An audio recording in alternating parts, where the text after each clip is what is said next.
विधानसभा स्वतंत्र अधिवेशन नहीं बीजेडी विधायक गणेश्वर बेहेरा प्रतिक्रिया संसद में सीमा निर्धारण प्रस्ताव कार्ड खाइबा परे शासक दल आघात पाई विफलतार दोष अन्य उपरे लदिबाकू चेष्टा करुछि।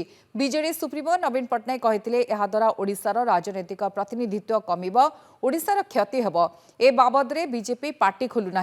विद्युत आघात पाइबा भली बीजेपी को झटका लगिबा परे एबे एथिरु बर्तिबाकू बाट खोजुछि बीजेपी। एभली अधिवेशन किछि मूल्य नाही, केवल एक प्रहसन करने को एभली स्वतंत्र अधिवेशन डका जाइछि बोली से कहिसेंति।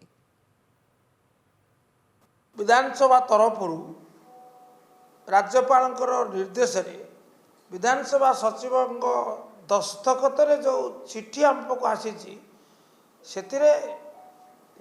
कार्यसूची प्रकाश पाई। कार्यसूची रखा आलोचना गणतंत्र रे महिला सशक्तिकरण संक्रांत आलोचना।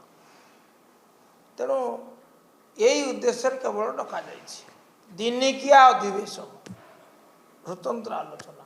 नवीन बाबू दाबी करते विधानसभा अधिवेशन डका जाऊ। नवीन बाबू विधानसभा स्वतंत्र अधिवेशन डाकिबार उद्देश्य थिला भिन्न। उद्देश्य थिला राज्यर स्वार्थ, उद्देश्य थिला राज्यर प्रतिनिधित्व को अधिक शक्तिशाली करवा।